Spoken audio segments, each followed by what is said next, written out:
very good evening to you, our viewers, and welcome to Youth Impact, where we are not just talking about growing up, we are growing up talking. This show has been brought to you by Success Africa in partnership with KUTV. I am your lovely host, Derek Wesley. Now, gender inequality is like that one channel that never seems to get the attention that it deserves. Well, tonight we take a deep look at the matter. But before that, let's look at Success Africa's Vox Pops from the streets. In the world we live in right now, girls are more empowered. When you go to schools, you'll see girls are being helped with the sanitary towels and many more. But boys, nowadays, they are set aside. They are not like living like me. I've been in so many challenges from where I live in. I'm from Kibra, So my school is too far from where I live. So there was this time where girls were being helped. They were being taken to school sometimes. Yeah, where I live in. Some people are offering to take girls to school, but boys, you'll find boys in the street sometimes. You see them in the street not going to school, but girls, they were being sponsored, Yeah. In the constitution, there is this third rule. Sasa unapata like ukipata rule nasema kama watu ni watatu wamechaguliwa lazima kuna mwanamke. Lakini hakuna rule nasema wanaume lazima kuwa hapo kwa hiyo nini. So in my opinion, I feel like girls are more empowered than boys. So generally empowerment in a layman's language, it's like supporting or making the vulnerable people more assertive of their rights or whatever that they should be having, they should be owning. So in the sense that ladies, they are given more focus in terms of, let's say, personal hygiene, the sanitization, the sensitization, unlike boys, we consider the feelings of the ladies more as compared to men, because we consider men to be like the men that you want them to be rather than the female who are considered most vulnerable in the society. I feel like women will feel more dominant. They feel like they can do independent of men, which that is not the case, because even in the Bible hierarchy, men are at the higher point, are at the higher level, and that should always be the case. So I feel like if we continue empowering more women, and as days go by, as we evolve, women will grow independent of men and thinking that they can always overpower men, which that is not the case.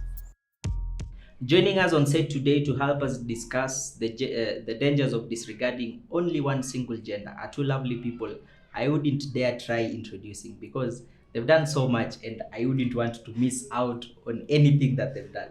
So Anne, please tell us who you are to the people who've not met you. And of course, don't forget the maths part. Wow, thank you so much. My name is Anne Nyakinyo Gadura. I'm the founder Anne Smarts Club, and basically what I do, in line with even the topic for discussion, I'm impacting both the men, the boys and girls, in line with education, focusing on math education, just impacting them into how maths is easier. It's easy, and how they can be able to excel and be able to take course in line with STEM. Yeah. I wish somebody told me that earlier. Evans, yes. Tell us who you are, my friend. Thank you. My name is Evans. I am the business development lead for Eve Connect. It's a technology company and founder for the Homecoming Project, a ministry that seeks to share the gospel of heaven. So I'm interested, do you also have ladies and gentlemen from your ministry? Because she's openly said that she's empowering both. Which I find quite interesting as well. So from your end. Yes, interestingly, I work a lot with the both. And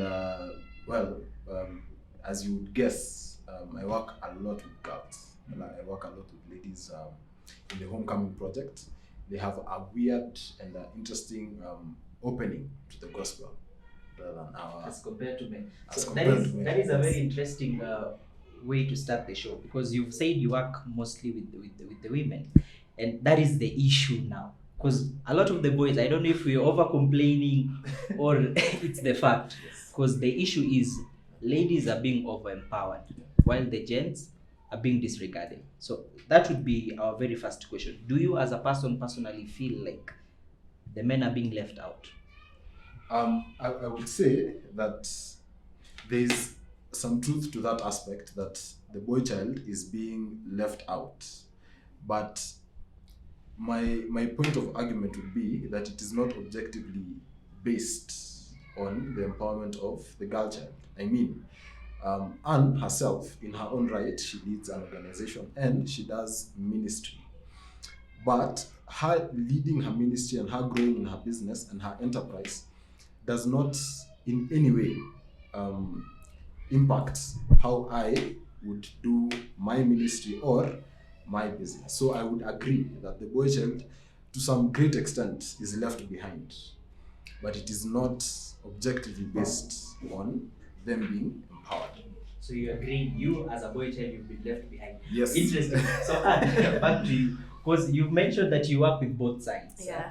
Now, would you say openly, be very honest, do you feel like the boy child is being, like Evans has openly admitted that we are being left out? Would you openly tell us your own take in regards to the same? Wow.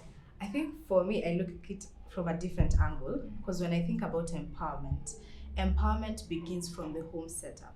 I believe empowerment is what the child sees from their environment, like how you see your parents operating. It can be your guardian, it can be the people that surround you. So I fully would say empowerment really is in line with, what kind of impact are you showing, or how are you being a role model to the young ones or so. So I feel that this is more of, it can be taken from personal levels and from the ground level, so that people can be able to take it up and see how they can be able to impact. Because most people, even as growing up, you tend to become what you see, what you feel. That's what comes out. So I feel in line with the boy child, maybe there's that section where now people are more, impacting the girls. Find girls have more programs whereby women who are in the corporate world also have decided to start programs for them and just mentor them. So I feel like it's our personal responsibility to be role models to this, both genders. So when did this battle between the men and the women really start? Because for the longest time we've had this quote saying, what a man can do, a woman can do better. So would you like to tell us what exactly the problem is in regards to this battle? Because it seems like we are holding each other by the throat every single day, but we are supposed to live together at the end of the day. So what are we missing? What discussion are we not having? There's a question you've asked there, and I want to go there. There's this point of where did the battle begin between us men? Yeah, I mean, when did we start fighting? It started in the Garden of Eden, believe you me. And when when they said when they ate the fruit, and of course there's the list of punishments that they were given. There's one particular one that God says that the desire for the woman would be for the man, meaning that whatever the man would have as responsibilities and roles, the woman would want to fit into that. And over time, we have been seeing that, just repeating itself in history. There are girls like Deborah who would take up the role of a judge that was ideally meant for a gentleman. There was a lady called Jael who took matters into her own hands and defeat the Caesarean king or someone. And it has now come, and it is now amplified in this generation, this time and age, where we are now. I mean, we see it all over the place in the job market. We see it in schools. We see it and now we are not helping it because we are making it seem like there needs to be a battle. This battle of men and ladies, regardless of where it started, is very counterproductive. In school, I know that they would say, girls, can you debate against boys? Who's better than Who's better than who? When they are awarding, they would say this, like they would have this aspect of objectively your gender determines what you are able to do, so that when you now come to the marketplace, it's actually a point of a reference that how healthy is the society at how the girls are doing and how the boys are doing. But it should be all-rounded. The battle will not stop. I promise you that fight might never stop until we get back to heaven. But how it affects society is our responsibility. So I think my response to how it all began is that it is always going to be there. Generation after generation, it is always going to be there. So Evans has spoken from a religious perspective, quite diplomatic, but now from your own perspective, where exactly do you think this battle started from? Or rather, what discussion are we not having so that we can stop this once and for all? We can look at each other as equals, nothing more. I think also it tends with positions, yeah. Um, and at times I think also some can be out of selfish ambitions or so. But I think because what I've learned and what I've seen, you'd find especially in the marketplace, so many responsibilities that men can undertake, women can also do them even, they can also do them as well and execute them. So I feel like if we tend to, just like I said, remain in that argument, we are not going to help the solution. So it's just for us to see how can we be able to partner, and that does not limit a man for you just to think, no, I'm like below or so. It's just for us to see how can we be able to utilize with the skills that we have, the knowledge that we have, and just partner together, be it in the marketplace. At the end of the day, we are looking at the productivity of our work, and also where we are able to set in terms of your company, how well are you performing, how well are you executing. For me, I'm more oriented on how are we executing the task. I'm not looking at more of gender, is it the man or the lady? No, it's more of, is the task well executed? So regardless of who does it better, at the end of the day, the job has been done. That is all that matters. Yes. Well, so lovely. So we are taking a short break, but when we come back, because we want to find a line in between so that we can stop this battle. But we are taking a short break. When we come back, we bring you more.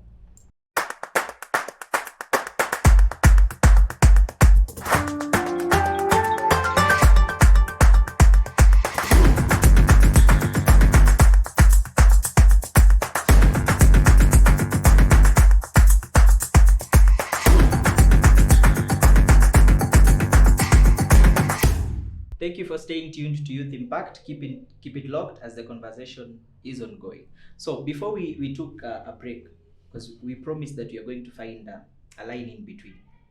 Could you tell us what are some of the dangers of empowering only one gender and leaving out the rest? Or not the rest, the other gender.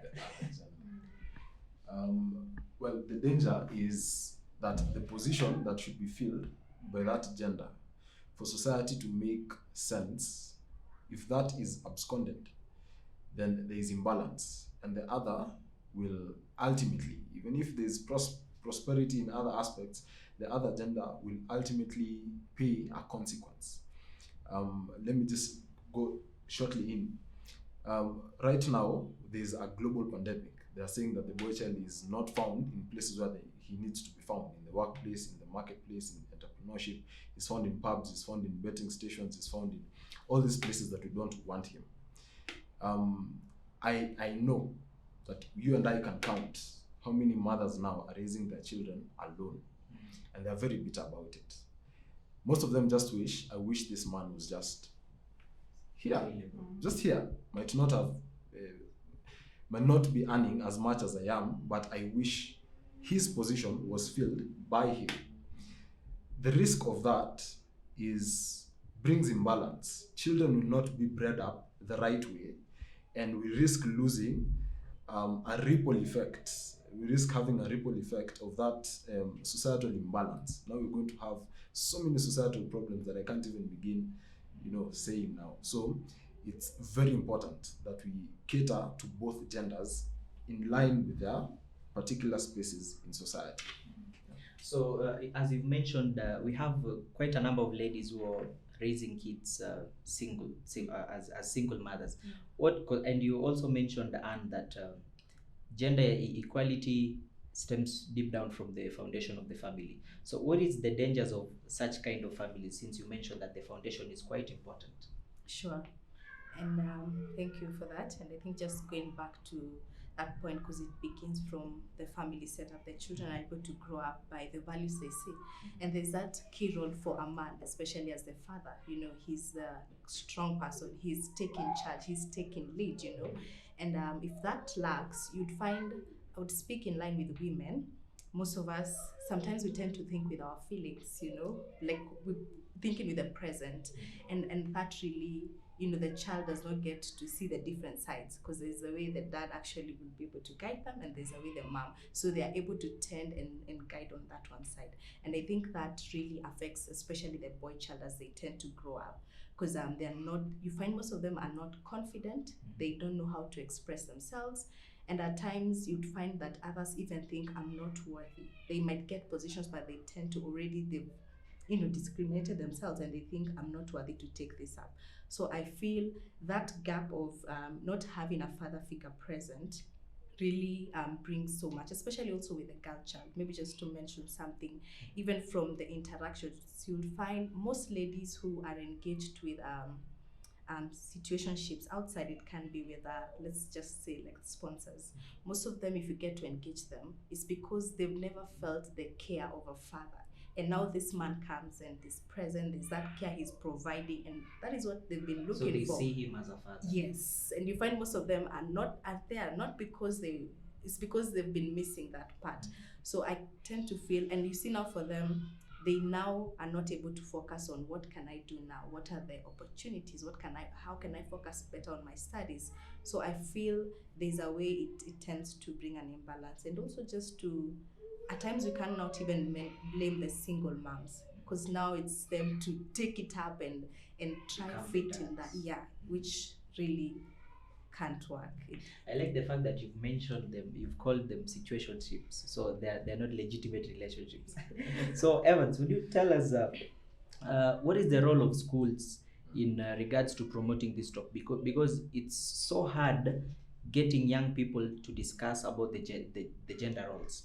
Because right now we have more border riders who are male than females. So what is the role of schools in ensuring that, in as much as these conversations might not be going on at home, we have them in schools?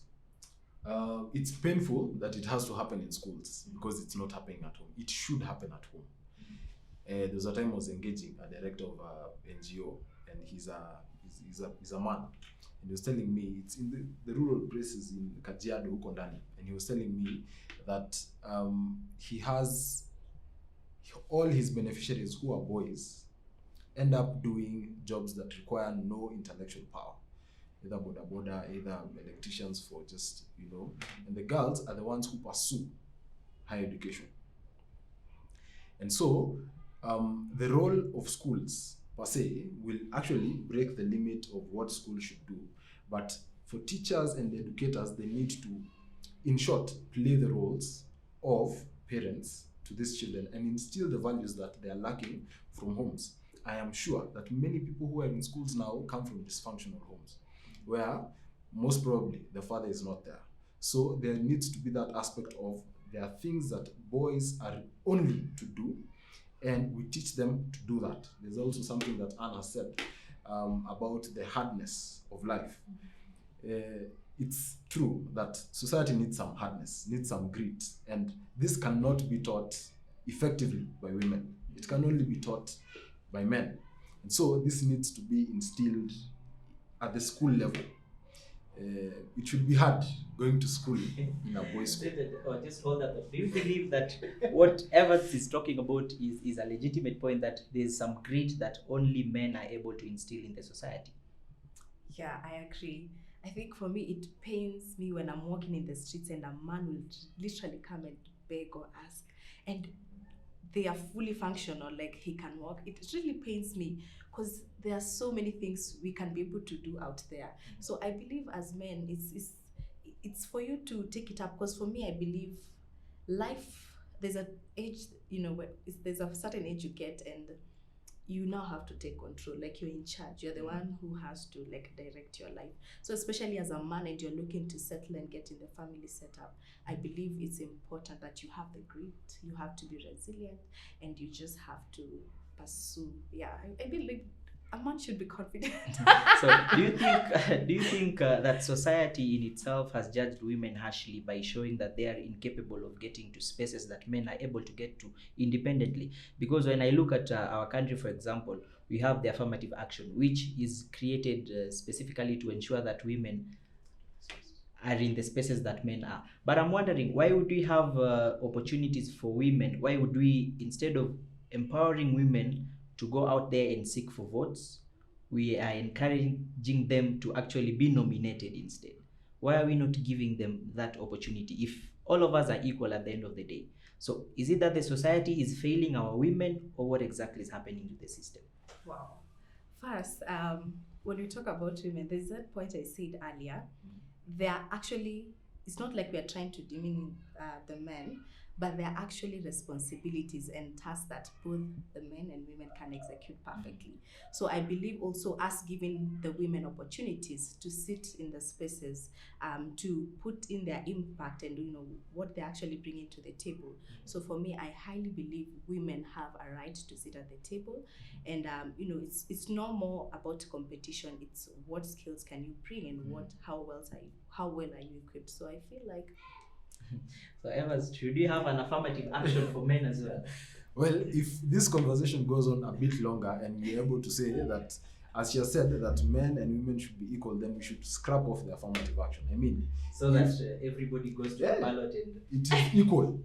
but You know. now, I think there are two things, because we were looking at the setup of how men are growing up, and now there's this other part of career and all those opportunities. So, but I believe there's that role for a man, especially there's that role, like the man is the head and there's a way he's supposed to execute and serve. But when it comes to the marketplace and execution of work, there's a way women also are welcome to the table.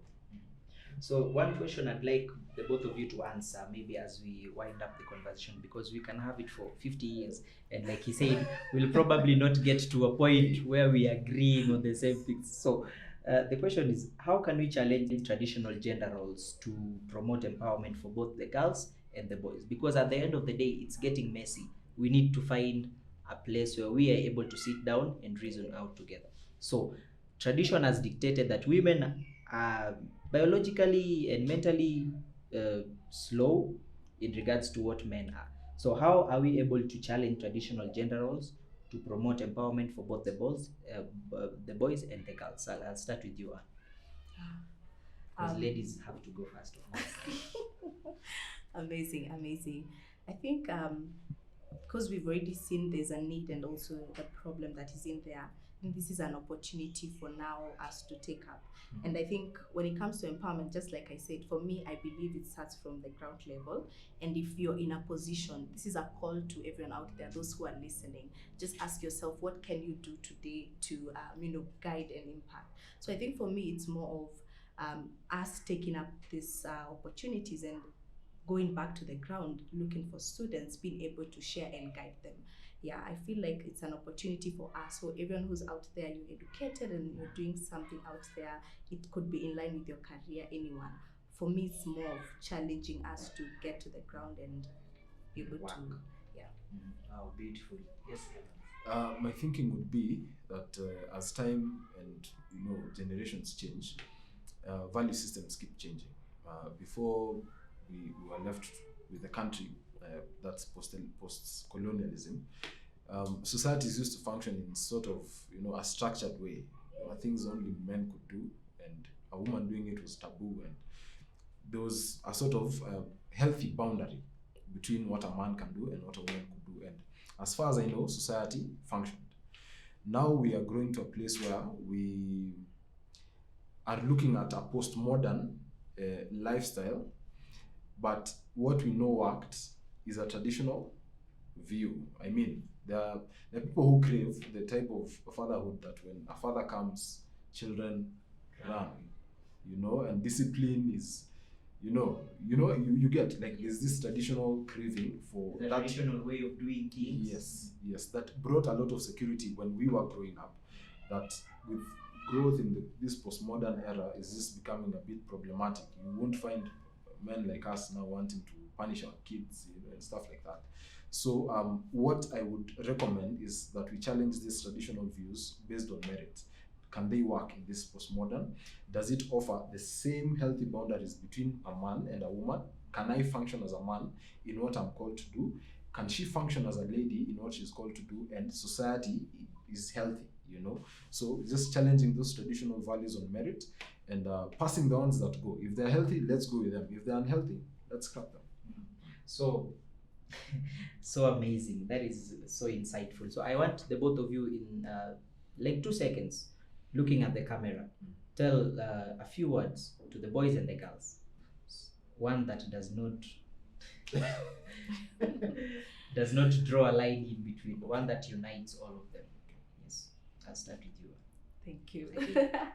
I think for me, I'll just guide them on what works for me. I don't know which camera I should focus on. Yeah, for me, I'll just guide you on what I've seen even work for me. To all the boys and the girls out there who are watching and listening, I want to encourage you. For me, I can say I've worked with affirmations. Yeah, so I want you to get into the habit of affirming, and that is one of the key skills that we also do at Ants Maths Club. So even as we get to class, we have to recite, I love mathematics. I can do all things through Christ who strengthens me. So I want you to believe in yourself, and I want you just to focus on affirming yourselves. Ladies, I am beautiful in the morning. Men, I am handsome. I can do all things through Christ who strengthens me. Keep it. It's like you're watering, you're just speaking life to yourself, and sooner or later you become it and you just blossom in it. So you got this. Great. Mine, let me start with the girls. Girls, you're beautiful. There's a reason why you're created to be a girl, a lady, a woman in this particular generation. We need you. Someone who said that the world revolves around you, so own it. Men, you're tough. Don't let that go. There's a reason why you are tough. There's a reason why you are there to create security and offer security to everyone else in society. Get incentive from that, and just particularly now to the older generation that may be watching, that please don't drop us. Keep holding our hands, particularly for the boys. Our empowerment and our mentorship might not be the same for our girls, but keep holding us until that particular time where we are able, capacity-wise and intellectually-wise, just to take up the positions that you've taken up in society. Yes. Wow. I feel like I should be the very first to start, and so looking at my camera, I will say, I am handsome. Amen. My maths teacher, I know maths. Thank you. Thank you so much for joining us to this lovely conversation. I believe it will go a long way in bridging the gap that has been created by society.